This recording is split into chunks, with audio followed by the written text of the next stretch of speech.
Assalamualaikum warahmatullahi wabarakatuh. Waalaikumsalam warahmatullahi wabarakatuh. Alhamdulillahilladzi anzala sakinata fi qulubil mu'minin liyazdadu imanan ma'a imanihim. Asyhadu an la ilaha illallah wahdahu la syarika lah, al-malikul haqqul mubin, wa asyhadu anna Muhammadan 'abduhu wa rasuluhu alladzi sadiqul wa'dil amin. Allahumma shalli ala sayyidina Muhammadin tibbil qulubi wa dawaiha wa 'afiyatil abadan wa shifaiha wa nuril absari wa qiyahiha wa ala alihi wa sahbihi wa sallim bi 'adadi ma'lumillahi ya arhamar rahimin. Subhanaka la ilma lana illa ma 'allamtana innaka antal alimul hakim.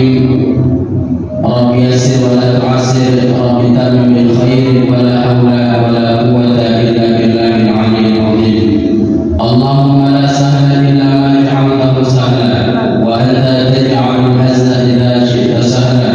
Radina billahi rabban wa bil islami dina wa bi Muhammadin nabiyyan wa rasula. Allahumma lakal hamdu wa ilaykal mushtaka wa antal musta'an, wa la hawla wa la quwwata illa billahil aliyyil azim. Amma ba'd. Bapak Ibu yang dirahmati Allah Subhanahu wa taala, kembali kita bersyukur kepada Allah Subhanahu wa taala dengan mengucapkan alhamdulillah rabbil alamin. Alhamdulillah, pada pagi hari yang berbahagia ini Allah Subhanahu wa taala masih memberikan kepada kita nikmat iman dan Islam.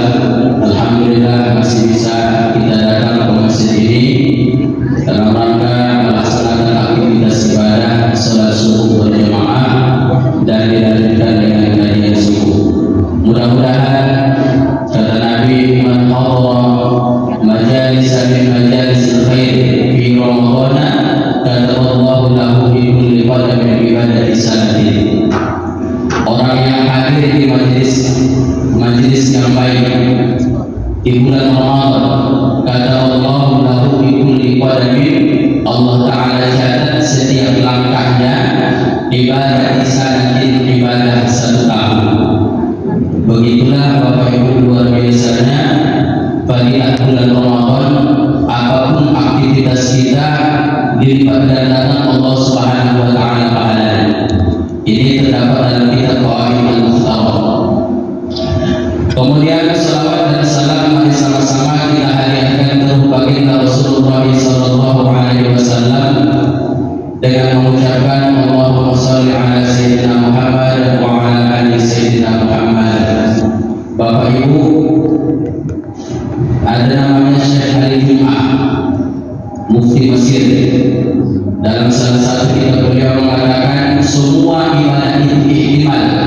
Ihtimal artinya bisa jadi makbul, bisa jadi mardud, bisa jadi ibadah kita diterima, bisa jadi ibadah kita ditolak. Masih ihtimal, apapun bentuk ibadahnya. Kecuali satu, sholawat. Sholawat itu sudah pasti Allah Ta'ala terima ibadah sholawat. Siapapun orangnya, orang yang fasik sekalipun, yang tak pernah mengerjakan amal kebaikan, yang tak pernah melakukan perintah Allah Subhanahu wa taala, menjauhi larangan Allah Subhanahu wa taala, dia berselawat, Allah Ta'ala terima ibadah selawat. Begitulah luar biasa selawat ini. Maka kita bacakan Allahumma shalli ala sayyidina Muhammad wa ala ali sayyidina Muhammad. Mudah-mudahan kita nantinya dapat bersyafaat Rasulullah sallallahu alaihi wasallam di hari kiamat. Amin ya rabbal alamin. Bapak Ibu yang dirahmati Allah Subhanahu wa taala, alhamdulillah pada hari ini kita sudah masuk Ramadan kedua. Ada di beberapa negara yang baru hari ini mulai puasa, termasuk Malaysia. Kalau kita di Indonesia, kemudian Mesir sudah mulai puasa kemarin hari Sabtu. Kenapa ada perbedaan? Ternyata kita pun kemarin Bapak Ibu masih ada polemik, ada sempat gaduh tentang pernyataan penetapan 1 Ramadan oleh Kementerian Agama. Karena kalau dilihat, kalau dibaca di media sosial, ternyata hilal itu yang nampak hanya di Aceh, dan itu pengakuannya berbeda. Orang Aceh langsung, orang Aceh asli, dia nggak melihat hilal. Tapi ada orang yang diutus dari mana, dari Jakarta, orang Gresik satu, orang Sidoarjo satu, kata mereka melihat hilal. Dengan inilah kemana menyimpulkan bahwa suatu Ramadan jatuh pada hari Sabtu. Suatu Ramadan. Mereka itu menyimpulkan kalau sudah Syekh Abdul Qadir Al-Jailani tidak ada menyusul dari pagi sampai sore, berarti sudah masuk satu Ramadan. Kenapa? Syekh Abdul Qadir Al-Jailani mulai dari sejak kecil sudah ikut puasa. Begitu dia lahir, kalau sudah masuk bulan Ramadan 30 hari penuh nggak pernah menyusul. Begitu cara mereka menentukan satu Ramadan. Melihat Syekh Abdul Qadir Al-Jailani. Itu orang-orang ulama-ulama yang Allah Ta'ala berikan keberkahan dan keutamaan ilmu dan kemuliaan. Bapak Ibu yang dirahmati Allah Subhanahu wa Ta'ala, sebelum masuk Ramadan doa kita, Allahumma barik lana fi Rajab wa Sya'ban wa balighna Ramadan. Sebelum masuk Ramadan doa kita, ya Allah berkahilah kami bulan Rajab, bulan Sya'ban, dan sampaikan umur kami di bulan Ramadan. Alhamdulillah doa kita makbul Bapak Ibu. Sudah sampai kita di bulan Ramadan. Sekarang doanya diganti. Apa doanya? Allahumma ahillahu alaina fi syahri Ramadan bil amni wal iman was salamati wal islam wat taufiqi mimma tuhibbu wa tarda. Ya Allah, nampakkanlah kepada kami bulan Ramadan bil amni wal iman, dengan keimanan dan keamanan, was salamati wal islam, dan keselamatan dan Islam, wat taufiqi mimma tuhibbu wa tarda, dan berikan kami taufik untuk bisa menjalankan apa yang dicintai Allah dan apa yang diridhai Allah. Ini doa kita Bapak Ibu. Apa yang dimaksud dengan taufik? Taufik ini Bapak Ibu artinya bisa menjalankan apa yang diperintahkan Allah, bisa menjauhi apa yang dilarang Allah. Ada namanya hidayah, ada taufik. Kalau hidayah itu bisa membedakan mana yang baik, mana yang buruk. Taufik bisa menjalankan yang baik, bisa meninggalkan yang buruk. Maka kalau misalkan kita tak cukup dapat hidayah Bapak Ibu, doa kita tak cukup dapat hidayah, doa kita harus ada juga doa mendapat taufik. Agar apa? Kita dapat hidayah bisa membedakan mana yang baik, mana yang buruk. Kita dapat taufik bisa menjalankan yang baik, meninggalkan yang buruk. Nah, kalau misalkan kita sudah bisa menjalankan mana yang baik, mana yang buruk, kemudian apa yang Allah Ta'ala cintai kita kerjakan, apa yang Allah Ta'ala ridhoi kita kerjakan, barulah kita disebut dengan hamba Allah yang dicintai. Nah, ini Bapak Ibu, kalau sudah masuk Ramadan, jadi ada dua kategori. Ada hamba Allah yang dicintai, ada yang dimurkai Allah. Siapa yang dicintai Allah? Yang pertama, dalam kitab namanya kitab yang namanya Imam Ghazali, Ihya Ulumuddin, di sini dijelaskan man ahabballahu abadan. Siapa yang Allah Ta'ala cintai daripada hambanya, yadkhuluna, dia masuk fi awqatil fadilati, di waktu-waktu yang mulia, di hari-hari yang mulia, di bulan-bulan yang mulia, kemudian bifawaidil a'mal, dan dia Allah Ta'ala berikan kekuatan untuk mengerjakan amal ibadah. Itu ciri-ciri yang Allah Ta'ala cintai. Apa yang dimaksud dengan yang Allah Ta'ala murkai? Wa idza maqatahu, kalau misalkan Allah Ta'ala sudah murka kepadanya, yadkhuluna fi awqatil fadilah, masuk dia di bulan-bulan yang mulia, bisail amal, tapi amalnya masih amal yang buruk. Ini Bapak Ibu, bulan Ramadan bulan yang mulia. Kata Nabi, sayyidus syuhur syahrul Ramadan. Bulan yang mulia adalah bulan Ramadan. Masuk kita Bapak Ibu di bulan Ramadan, tapi tidak ada niat untuk menambah amal,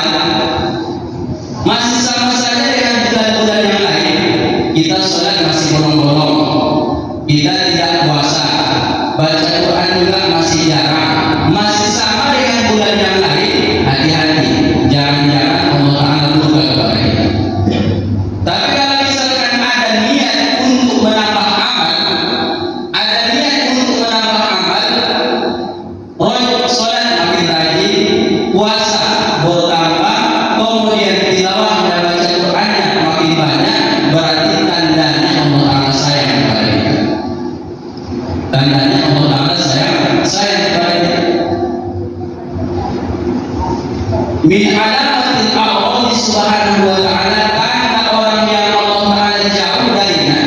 Kalau misalkan Allah Ta'ala sudah berpaling darinya, tandanya itu satu, syaghalahu minad dunia, Allah Ta'ala sibukkan dengan dunia. Tak pikirkan ibadahnya, tak pikirkan akhiratnya. Kalau ibadah dunia aja yang dipikirkan, mulai dari bangun pagi sampai tidur lagi, dunia terus yang dipikirkan, berarti ciri-ciri yang Allah Ta'ala sudah berpaling. Makanya Bapak Ibu, itu makanya doa kita minta taufik kepada Allah supaya Allah Ta'ala berikan kekuatan kepada kita untuk menjalankan amal ibadah dan menjauhi yang dilarang Allah Subhanahu wa Ta'ala. Bapak Ibu yang dirahmati Allah Subhanahu wa Ta'ala, di sini ada ancaman bagi orang yang melalaikan di bulan Ramadan. Lalai ya Bapak Ibu, di bulan Ramadan ada ancaman. Annahu yuqtalu syakir yawmal qiyamati bakian. Ada seorang laki-laki nanti datang di hari kiamat, wal malaikatu yadribunahu, dan malaikat memukulnya, wa yasqunahu ila nar, dan dia pun diseret ke dalam neraka. Fa yuqalu, maka ditanya, maka hadzam, apa dosanya? Kenapa dia dipukul? Kenapa dia diseret ke neraka? Lalu Nabi menjawab, hadza rajulun aqrata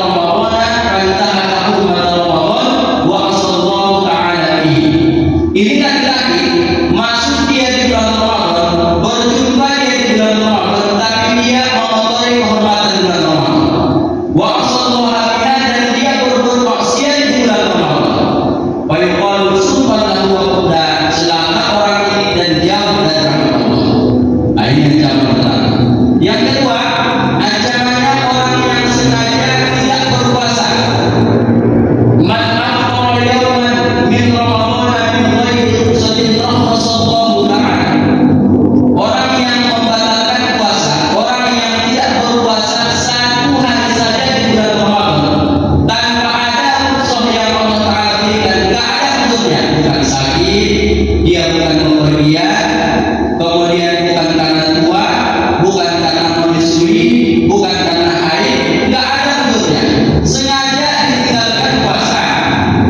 Lam yakfihi sawmud dahri kullihi wa insamahu, tidak cukup satu tahun dia mengganti puasa yang tinggal satu hari di bulan Ramadan, tidak cukup.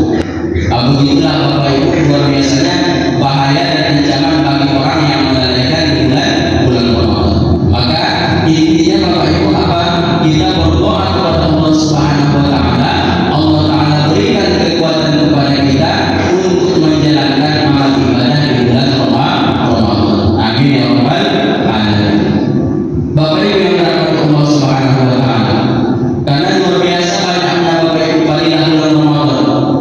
Satu hadis dijelaskan, innallaha farada 'alaikum siyama syahri Ramadan, sesungguhnya Allah Ta'ala wajibkan puasa bulan Ramadan. Wa sanna lakum qiyamahu, Allah Ta'ala berikan sunnah untuk qiyamul lail. Faman shamahu wa qamahu, siapa yang berpuasa, siapa yang berqiyamul lail, iman wa ihtisaban, karena iman kepada Allah dan mengharap ridha Allah, kharaja minadz-dzunub, keluar dosanya kayak ibadah di bumi seperti anak yang baru dilahirkan. Ini keutamaan pertama. Kita Bapak Ibu siang hari puasa, di malam hari salat tarawih, qiyamul lail, kemudian sebulan penuh kita puasa, sebulan penuh kita qiyamul lail, insya Allah di akhir puasa keluar dosa kita seperti anak yang baru dilahirkan, bersih dari dosa. Kemudian yang kedua, tasbihatul fi Ramadan, satu kali tasbih membaca subhanallah di bulan Ramadan, afdalu min alfi tasbihatin ghairuhu, lebih baik 1000 kali tasbih di bulan yang lain. Kita habis salat subuh tadi baca subhanallah 33 kali, satu kali tasbih pahalanya 1000 kali lipat di bulan yang lain. Begitu luar biasa Bapak Ibu.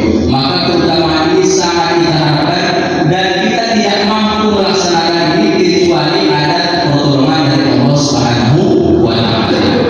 Bapak Ibu yang dirahmati Allah Subhanahu wa Ta'ala, kemudian selanjutnya kita bahas Bapak Ibu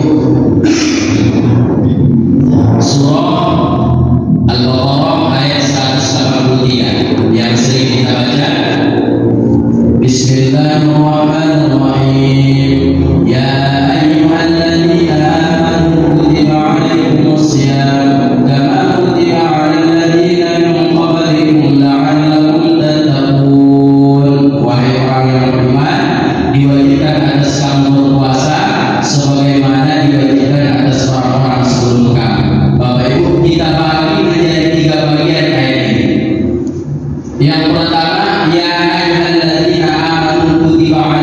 siyam. Satu.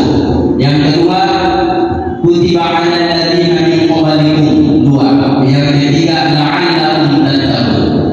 Potongan pertama, ya ayyuhalladzina amanu kutiba 'alaikumus syiyam. Wahai orang-orang yang beriman, diwajibkan atas kamu berpuasa. Di sini ada khitab, ada perintah Bapak Ibu. Perintah puasa ini khitabnya hanya untuk orang beriman, tidak untuk orang yang tidak beriman. Kalau dia tidak beriman tak termasuk dia khitab perintah ini. Khitab ayat ini, perintah ayat ini tak masuk dia. Syaratnya, maka di sini ulama menjelaskan Bapak Ibu, kutiba di sini, diwajibkan di sini, amanu di sini, orang-orang beriman, maka ulama memberikan dua syarat. Ada kalau misalkan terpenuhi syarat ini wajib dia puasa. Yang satu lagi kalau terpenuhi syarat ini sah puasa. Apa yang pertama? Yang pertama adalah syarat wajib puasa. Syarat wajib puasa salah satunya amanu, beriman kepada Allah, beriman kepada Allah. Syarat wajib puasa berapa Bapak Ibu? Yang Bapak Ibu tahu? Ada berapa kira-kira? Balik. Yang pertama Islam. Maka di sini kata Nabi, al-iman syaratun li qabuli a'mali shalihah. Iman merupakan syarat diterimanya amal. Tanpa iman apapun amalnya tidak diterima. Maka syarat pertama adalah iman. Apapun ibadahnya Bapak Ibu pasti ada Islam syarat. Salat, syarat wajib salat ada Islam. Haji, syarat wajib haji ada Islam. Puasa, syarat wajib puasa ada Islam. Zakat, syarat wajib zakat ada Islam. Apalagi semua ibadah itu syarat utamanya adalah Islam. Kenapa? Karena itulah yang menjadi tiket nanti untuk masuk surga. Bapak Ibu yang dirahmati Allah Subhanahu wa taala, tapi ada ulama komentarnya begini. Dia memberikan penjelasan berkeyakinan bahwa orang kafir yang tak wajib ibadah, contohnya ibadah puasa, sekalipun tak diwajibkan dia untuk berpuasa, bukan berarti nanti tidak akan tak azab, bukan berarti nanti tidak akan tak disiksa, bukan berarti nanti tidak akan tak dipertanggungjawabkan. Dipertanggungjawabkan. Semakin lama dia hidup di dunia, semakin banyak pertanggungjawabannya, semakin banyak azab. Contoh Bapak Ibu, ada orang kafir dia berumur 82 tahun. 82 tahun anggap dia balik umur 12 tahun. Berarti 82 kurang 12 70. 70 kali dia ikut bulan Ramadan. Berarti 70 kali bulan Ramadan. Satu Ramadan kita anggap 30 hari. Berarti 70 kali 30 2100. 2100 satu hari anggap Bapak Ibu hukumannya itu dibakar sampai gosong. Satu hari hukumannya dibakar sampai gosong, maka dia pun dibakar sebanyak 2100 kali sampai gosong. Begitu aja. Bukan hanya orang yang tak beriman, orang beriman pun sekalipun kalau dia tak berpuasa, maka ancamannya seperti itu. Semakin banyak puasa yang ditinggalkan, semakin kosong. Salati bisa ba'idatimu bi'asri wa barimu bimaqadihi kadana. Suruh anak salat ketika umur 7 tahun dan pukul ketika umur 10 tahun dan disahkan tidurnya. Disahkan tidurnya. Dalam hadis lain, rufi al-qalam an-salasin, diangkat beda yang 3 orang. Artinya tak dicatat apapun aktivitasnya, baik atau buruk aktivitasnya, selama yang 3 ini berarti tak dicatat. Apa yang pertama? Aina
haid dan nifas.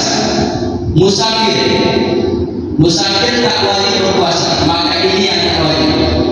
Yang syaratnya berarti pertama Islam, yang kedua wali, yang ketiga berakal, yang keempat sehat, yang kelima mukim atau tidak musafir, yang keenam suci dari haid dan nifas. Ini syarat wajib. Kalau hilang salah satu ini tak wajib sholat. Apa ukurannya? Sakit yang tak wajib puasa Bapak Ibu.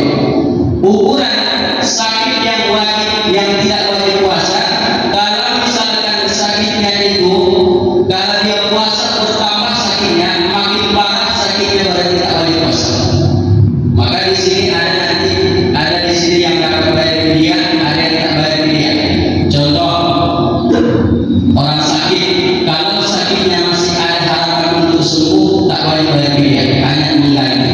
Tapi kalau misalkan sakitnya tidak ada harapan untuk sembuh, berkelanjutan sakitnya, enggak wajib puasa, cukup bayar fidyah. Kemudian orang yang musafir ini yang banyak keliru, Bapak Ibu, yang banyak keliru, itu dia ada rencana untuk bepergian dari Pekanbaru ke Jakarta. Tapi baru rencana, masih di rumah, belum keluar, dia sudah tak puasa. Ini salah. Masih di rumah, belum berangkat lagi. Syarat pertama adalah cukup jaraknya minimal 90 kilo. Yang kedua harus keluar dari batas kampung minimal batas kecamatan. Kalau sudah keluar batas kecamatan, barulah boleh puasa jamaah, baru boleh tidak puasa. Tapi kalau masih dalam rumah, masih wajib puasa. Ini yang saya pilih. Masih dalam rumah, enggak puasa ya, berarti belum. Harus keluar rumah dulu, minimal lewat batas kampung, batas kecamatan, baru boleh tidak puasa. Tapi kalau misalkan dia rencana di Jakarta ada 4 hari lebih, dia boleh pas hari perjalanannya. Begitu sampai di Jakarta, itu sudah mungkin namanya Bapak Ibu, sudah wajib puasa dan tidak boleh mempuasa jamaah. Jadi batas musafir itu maksimal 4 hari. Kalau sudah lebih dari 4 hari namanya mungkin. Kalau sudah mungkin berarti di perjalanan aja yang boleh tidak berpuasa, di perjalanan aja yang boleh mempuasa jamaah. Kemudian Bapak Ibu, ada yang menyusui dan hamil. Ini ada hamil, ada 3. Kalau dia hamil, takut khawatir dia akan dirinya kalau dia puasa, berarti tak wajib bayar fidyah. Yang kedua, kalau dia hamil, kemudian yang dikhawatirkan adalah bayinya, yang dikhawatirkan adalah bayinya bukan dirinya, hak bayinya yang dikhawatirkan, maka ini wajib mengganti puasa dan wajib bayar fidyah. Tapi kalau misalkan yang ketiga, dia khawatir dirinya, khawatir bayinya, itu wajib ganti puasa saja. Maka ini yang harus perlu kita ketahui, Bapak Ibu. Bapak Ibu yang dirahmati Allah Subhanahu wa taala, ini syarat wajib. Apa yang menjadi syarat sah puasa? Syarat sah puasa pertama niat. Niat ini ketentuannya ada 2. Ada namanya takyid, ada namanya takyid. Takyid itu apa? Takyid itu berniat di malam hari. Kata Nabi, wa man lam yubitu qabla tulu'il fajri fala siyama lahu. Siapa yang tak berniat di malam hari sebelum terbit fajar, maka tak sah puasanya. Maka berarti niat ini niat sebelum terbit fajar. Kalau sudah setelah subuh berniat, berarti tak sah puasanya. Yang kedua adalah ta'yin. Harus tentukan puasa apa, harus tentukan. Makanya niat itu nawaitu shauma ghadin an ada'i fardhi syahri Ramadan hadhihi sanati lillahi ta'ala. Sengaja aku berniat untuk esok hari di bulan Ramadan karena Allah Ta'ala. Ini yang menjadi perbedaan Bapak Ibu. Kalau Imam Malik katanya 1 paket cukup di awal. Kemarin kita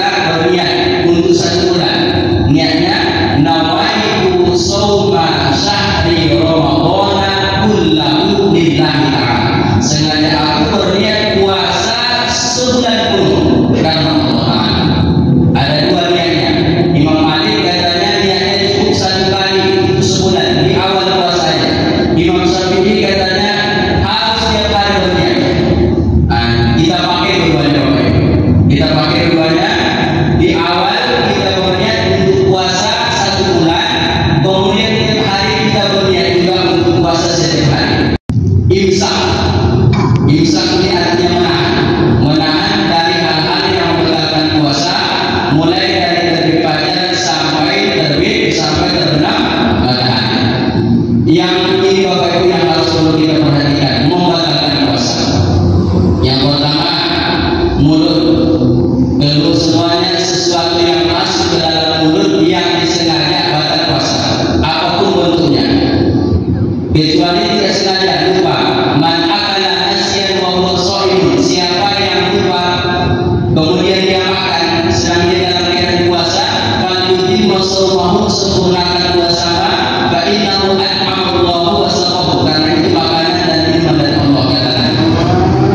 Yang menjadi pertanyaan Bapak Ibu, ayat kita batal nggak puasa kalau kita telan? Kita kumpul banyak-banyak Bapak Ibu, ayat kita ini kita kumpul banyak-banyak lalu kita telan, hilang sedikit hausnya, kira-kira batal Bapak Ibu?